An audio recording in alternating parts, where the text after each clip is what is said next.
the brand new Ford Puma facelift. Is there much difference from the old one? You're watching MC's Journal, let's review it. Let's start off with one of the biggest changes I think has happened to the facelift Ford Puma, and that is the interior.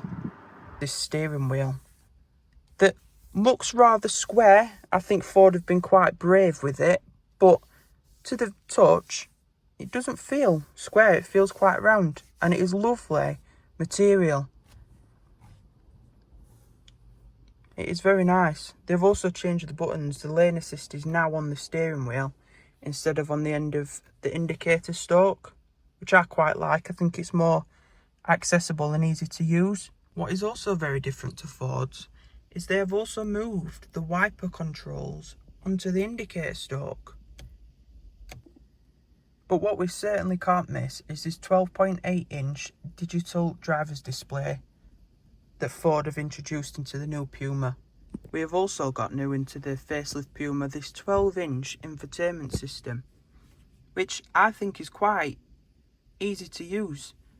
You've got settings, features and apps on the side, so you can easily access your settings, and then there's a quick home button up there. There's also features. The one thing I don't like about it is there is no physical button to change your drive modes. So when you're driving and you want to change your drive modes, you're going to have to go into features, drive modes, and then change it, which isn't really ideal. But other than that, the display is brilliant. The other downside that some people may see, but I don't mind it, is the climate control also being on the dashboard. Personally, I find it quite easy to use, as the climate control is always visible at the bottom. You don't have to go into any settings like in some other vehicles to access it. One thing a lot of people might notice and question is, what on earth is this on the top of the dashboard? Well, that is actually a soundbar. And if you've got the B&O sound system, you will have a B&O logo up there on the soundbar. I think it looks quite cool, but some people may have different opinions on it. The dashboard is also not soft touch material, or at the top of the doors, but further down the doors it is a nice leather feeling material that feels quite solidly built. There's not many creaks.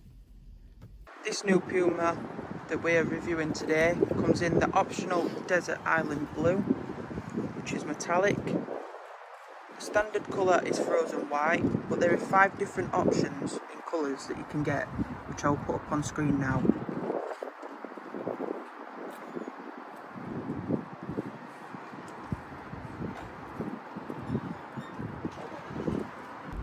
So let's move on to the engines of the Ford Puma.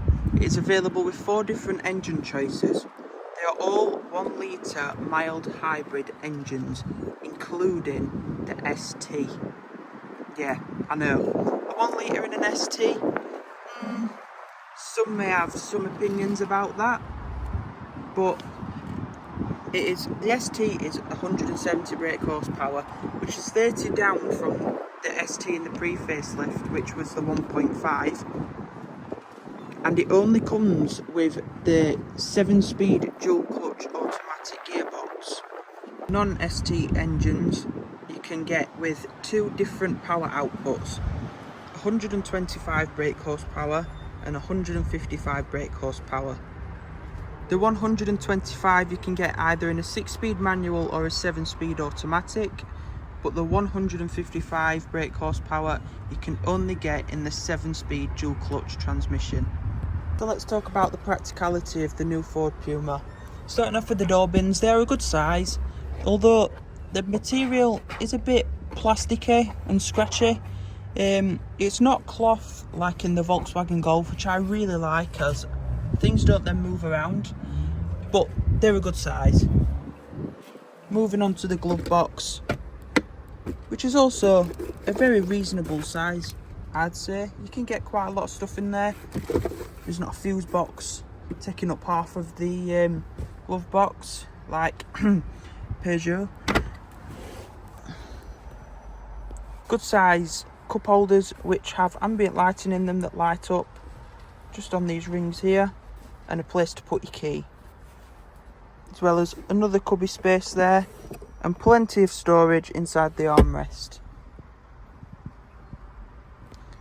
Ford have also taken out the sunglasses holder of the facelift Ford Puma, which I think is a shame. If you have the panoramic opening roof, you wouldn't have the glasses holder in the pre-facelift, as it would be a switch there. Moving on to the rear, I wouldn't say it's roomy, but it's not bad. It does the job. I've got plenty of knee room. This driver's seat is in my usual driving position and I'm 5'9". Plenty of knee room, and you can also slide your feet under there as the seat is quite lifted.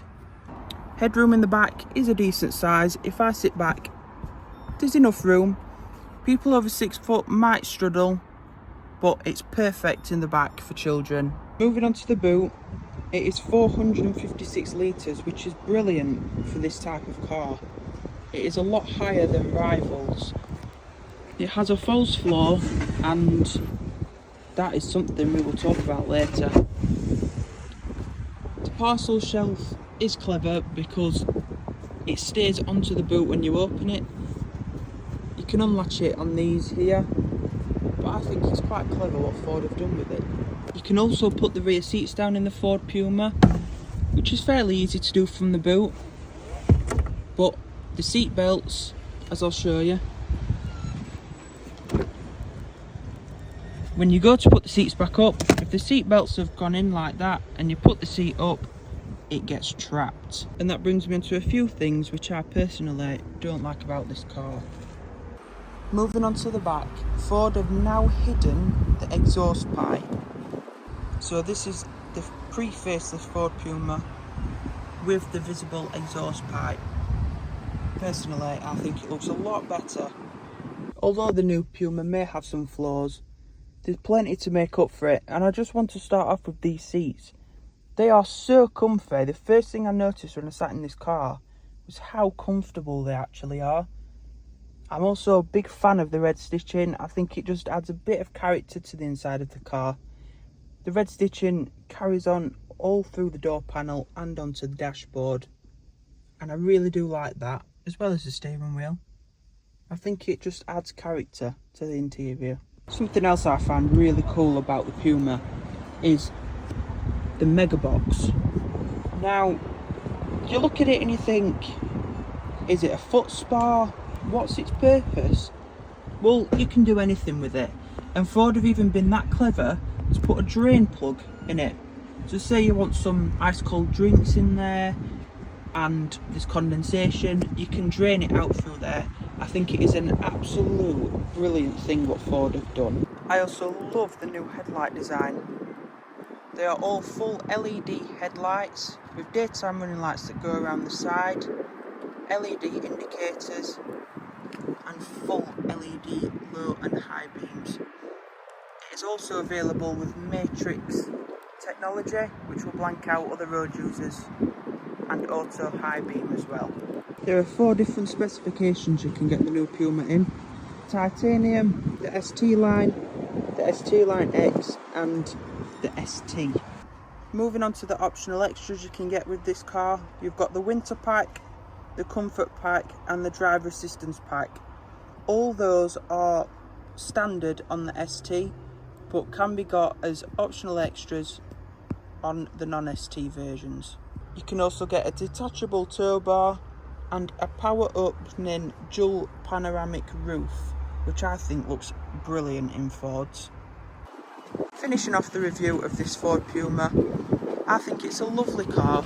It's very good looking, it's full of technology at a decent price. Big thank you to Ford Lucas Sheffield for letting me review this car. Until next time, thanks for watching.